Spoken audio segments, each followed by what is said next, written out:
수학고민 상담소 천쌤에게 물어보셈 라이브 방송을 시작하도록 하겠습니다.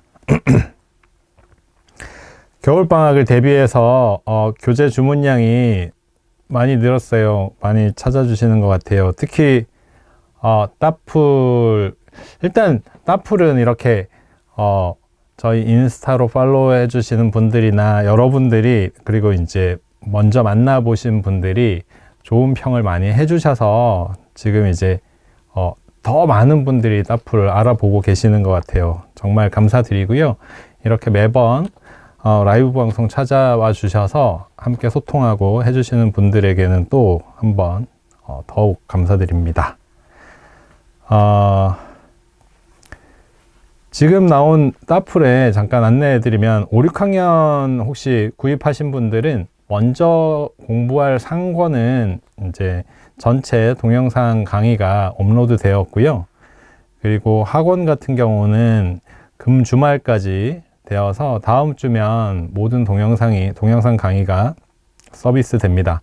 제가 지난 주말까지도 일요일도 회사에 나와서 영상을 찍고 했어요. 그래서 이제 주말까지 마무리가 되니까요. 이 부분은 좀 늦어서 죄송한 말씀 드리고, 일단은 사연 온 거에 대한 상담 먼저 해드리고 댓글 달아주시는 부분에 대해서 말씀해 드리도록 하겠습니다. 그리고 저희 이제 선생님이 같이 저랑 이거 진행하시는 선생님이 써주시는 내용들에 대해서 또 따로 답변 달아주시니까요. 천종현이라고 되어 있는 계정이 원래 제 계정이지만 선생님이 이제 옆에서 도와주실 예정입니다. 그리고 지금 이제 이 천쌤에게 물어보셈 라이브 방송은 다음 주는 수요일이 크리스마스죠? 네, 크리스마스라서 24일 화요일인가요? 화요일일 거예요. 화요일로, 수요일마다 있지만 화요일로 옮겨서 마지막 방송을 하고요. 35번째 방송이 되겠습니다. 다음 주면 35번째 방송을 하고, 내년에는 새로운 기획을 좀 준비해서 이렇게 상담해 주시는 상담해 드리는 것 외에도 예전에 제가 그런 라방을 오랫동안 했었어요. 뭐 여러 가지 계산법 왜 배우는가, 이렇게 가르쳐야 됩니다 라고 이제 자세한, 아이들에게 직접 도움되거나 어머님들 지도하시는데 도움이 되는 내용들을 라이브 방송으로 강의를 한참 한 적이 있어요. 예전과 같은 그런 컨텐츠들 기획을 해서 지도하시는데도 도움이 되는 것들을 곁들여서 내년을 준비할 예정이니까 내년 또 방송도 기대해 주시면 감사하겠습니다. 또 하나 안내 말씀드리면, 놓친 분들 요거 보시면 좋을 것 같아요. 네이버 카페에 천종현 수학연구소에 천쌤 수학 학습단이 있어요. 1기가 이제 마무리되었습니다. 마무리되어서 12주 진행이 되어서 마무리되었어요. 그래서 요거 같은 경우는 아이들 힘내서 하라고 저희가 굿즈도 발송해 드리고 여러 가지 아이들 이렇게 동기부여 되도록 도와드리니까 요거 2기 참여하시면 좋은데, 그 이미 2기 신청이 바로 다음 주에 공지가 됩니다. 그래서 네이버 카페 이용하시는 분들이나 아니면 천쌤 수학 학습단 이런 것들을 통해서 공부한 거 저희한테 전달해 주시고 저희가 또 도와드릴 건 도와드리고, 이런 필요가 있으신 분들은 네이버 카페 이용하시면 조금 더 재미있게 공부할 수 있도록 동기부여 될 수 있는 계기가 되니까 참여하시면 좋을 것 같아요. 자, 시작해 보겠습니다. 근데 첫 번째 사연이 상담이 아니고 또 응원 메시지예요. 응원 메시지인데 학부모님이 적어주신 게 아니라 아이가 엄마 계정으로 직접 적어준 것 같아요. 3학년의 이찬유 학생이 신박하고 재미있는 문제 만들어 주셔서 감사합니다 라고 응원 메시지를 DM으로 보내줬습니다. 저도 이런 거 너무너무 고맙게 생각하고요. 또 열심히 일하면서 이런 게 또 저도 힘이 됩니다. 요즘에 응원들을 많이 해주셔서 정말 힘이 됩니다. 더 열심히 하게 되는 것 같아요. 자, 이제 본격적인 상담 시작하겠습니다. 안녕하세요. 초2 남아를 키우고 있는 엄마입니다. 최상위를 풀리면서 아이가 너무 버거워해서 문제집을 찾자 하고 따풀을 알게 되었는데요. 지금 현 시점이 2학년 마무리 단계이고 3학년 개념을 풀고 있어서 따풀도 3학년 1학기를 풀어야 하나 궁금해서 여쭤봅니다. 네.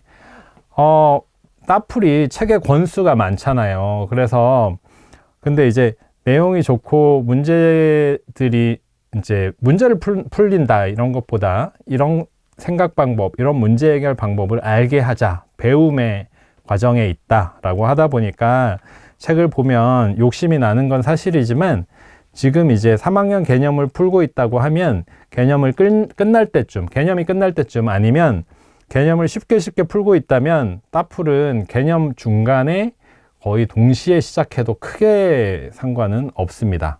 개념은 갖추어져야 되지만 따풀도 기본 개념은 조금씩 설명하고 공부하도록 만들었거든요. 그러니까 뭘 배우면 위에 뭐 삼각형이다 그러면 삼각형은 이런 거지 하고 이제 시작하게 해놨으니까 개념서 풀면서 동시에 할 수 있는 아이들도 있다고 생각합니다. 다만 이건 개념서 정도는 쉽게 기본기 만드는 학습으로 하는 아이들에 대한 얘기고요. 개념서를 충분히 풀고 유형서도 풀어야 되고 이런 아이들은 좀 기본기를 단단하게 갖춘 다음에 따풀을 하는 것이 맞습니다. 이런 부분은 들어보시면 우리 아이는 어느 정도가 되겠다 계획을 세우셔서 따풀을 넣어주시면 될 것 같고요. 지금 2학년 마무리 단계라고 하면 2학년 거를 지금 다 풀기에는 좀 힘들지 않을까 싶어요. 예. 제가 따풀 푸는 진도 이런 부분도 앞으로 제시를 할 건데 아직은 사실은 정확하게 제시되어 있지는 않거든요. 그래서 그 부분은 조금 더 제가 세밀하게 안내 드릴 시기가 있을 겁니다. 지금은 2학년 복습을 위해서 풀기보다는 3학년 1학기 개념을 이미 시작했으니까 3학년 1학기부터 따풀을 시작하시라고 권유해 드리고 싶어요. 다음입니다. 4학년 올라가는 남학생입니다. 서술형 수학을 어려워합니다. 어떻게 하면 서술형 수학을 잘할 수 있을까요? 이거는 두 가지로 구분을 해서 얘기를 해볼게요. 서술형 수학을 어려워한다라는 게 서술하는 것을 어려워한다와 서술형 수학의 종류로 보이는 서술을 한다 안 한다와는 무관하게 서술의 과정이 들어가 있는 또는 과정이 중요한 그런 문제를 푼다. 그걸 어려워한다. 이렇게 좀 구분을 해야 될 것 같은데요. 일단 첫 번째로 서술하는 걸 어려워한다라는 부분에 대해서는 저는 서술하여 적는 부분에 대한 부담을 좀 줄여주라고 말씀드리고 싶어요. 오히려 초등은 서술에 대한 부분이 사실은 그렇게 많이 강조되어 있지 않아요. 이게 되게 역설적인데요. 역설적이라는 게 어떤 의미냐면 서구권에 뭐 미국이라든가 캐나다라든가 뭐 유럽의 어느 교육이라든가 뭐 전체 다는 아니겠지만 우리 빼고 다 이렇다 이런 건 아니겠지만 비교하자면 아시아권에서 공부하는 학습 문화와 특히 초등 서구권에서 공부하는 학습 방향은 좀 차이가 납니다. 아시아권은 대부분 서술보다는 초등학생이기 때문에 기본기를 만드는 학습에 더 집중하고 있어요. 연산 능력이라든가 문제를 해결하는 능력 위주로 말이죠. 그래서 서술에 대한 부분이 별로 강조되어 있지 않습니다. 실제 공부를 많이 시키는 중국의 어떤 수학책이나 제가 싱가포르 교육도 연구한 적이 있는데 싱가포르이 수학을 잘하잖아요. 싱가포르의 수학 교육 교과서 이런 부분들, 문제집 이런 부분들을 봐도 서술 자체를 많이 강조하고 하는 교육은 초등에는 사실은 없어요. 인지발달상 초등학생들은 눈에 보이는 것만 믿고 구체물을 가지고 이해하는 시기다라고 하는 게 보통이기 때문에 상위권 학생들 같은 경우는 3학년 이상이 되면 발표하고 말하고 서술하는 과정도 되는 아이들이 있죠. 하지만 교육의 어떤 중심이 되는 것은 서술은 아니란 말이에요. 서술은 방정식을 배운 이후에 문제풀이 과정을 전개할 수 있는 그게 진짜 서술이잖아요. 그래서 초등학생의 과정은 서술 부분은 그렇게 강조하지 않아도 된다. 이게 이제 저의 생각이고 이건 뭐 꼭 저의 생각이 아니라 제가 이제 뭐 연구소장도 하고 하면서 이제 같이 연구하고 교육의 방향을 같이 함께 연구했던 사람들도 있을 거잖아요. 그 결과물이에요. 20년 경험이 쌓인 결과물이에요. 초등학생들에게 서술을 너무 강조할 필요는 없다. 이게 그리고 현실이 그렇다. 이런 거고 일부 그런 부분이 있지만 쓰는 서술보다 더 중요한 것은 특히 이제 이 자리에 있는 어머님들은 직접 지도하시는 분들이 많으니까 그 고민이 더 많으니까 그런 부분에 대한 서술이라고 하면 차라리 발표하게 하셔라. 예. 말로 설명하게 하시고 해서 정확하게 이해하고 있고 자기의 논리를 잘 설명할 수 있으면 쓰는 것에 대한 부담을 줄 필요는 없습니다. 초등학교 수학에 서술에서 평가하는 수학이 어디 있을까요? 다만 제가 서구권 교육을 얘기한 것은 뭐냐면 서구권 교육은 반대죠. 연산도 시키지 않고 구구단도 사실 외우게 하지 않습니다. 구구단을 외우고 이 연산을 많이 하고 하는 건 미국 같은 경우도 공부 되게 잘하는 아이들에게 하는 교육 방법, 동양은 이렇게 한대, 이런 것도 필요해, 이런 것들이고 전반적인 교육의 방향은 말하는 것에 그 다음에 쓰는 것에 중점을 두고 있죠. 근데 말하고 쓰고 하는 이 쓰는 방향의 그 수학도 우리보다 수준이 훨씬 낮아요. 그러니까 정확하게 이해하는 방향에서의 서술이에요.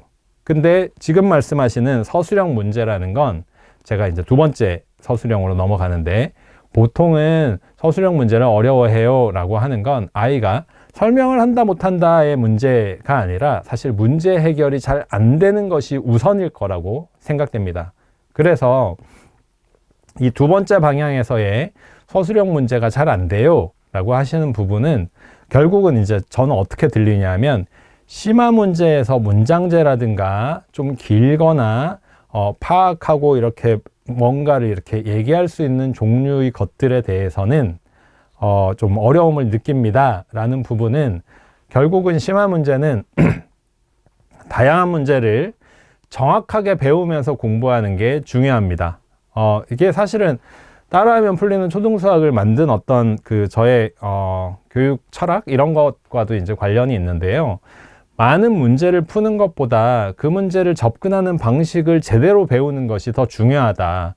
그리고 문제를 푸는 것도 중요하죠. 근데 그 전에 더 중요한 것이 어떤 문제를 어떻게 파악하고 어떻게 풀 것인가를 아이들이 배우고 그게 차곡차곡 쌓일 때 실력이 되고 그러면서 문제가 풀려야 된다라고 생각하는 부분이니까 서술형 문제를 어려워한다라고 하시면 두 가지로 구분해서 생각해 주시면 될 것 같아요. 첫 번째, 서술을 쓴다라고 생각하시지 말고 서술형 문제를 어려워하든 안 하든 아이에게 말할 기회를 많이 주시고 많이 발표하고 자기의 생각을 설명할 수 있게 자주 훈련을 시켜주세요. 그렇게 확인해 주세요. 그리고 쓰는 거에 대한 부담은 크게 안 가져주셔도 됩니다. 문제집에서 서술해라 하는 건 서술하라고 하는 사람의 의도가 다분히 있어요. 그래서 답지를 보면 꼭 이렇게 안 해도 되고 간단하게 하면 진짜 한 줄 안 써도 답이 나오는데 억지로 쓰게 한다는 느낌이 있는 문제들도 있거든요. 그래서 서술에 대한 부담은 줄이셔라. 그 대신 말하게 해라. 그 다음에 서술형 문제는 결국 심화에 대한 부분이기 때문에 다양한 문제에 대한 유형학습을 제대로 하면서 실력이 쌓여야 된다. 이렇게 말씀드리고 싶습니다.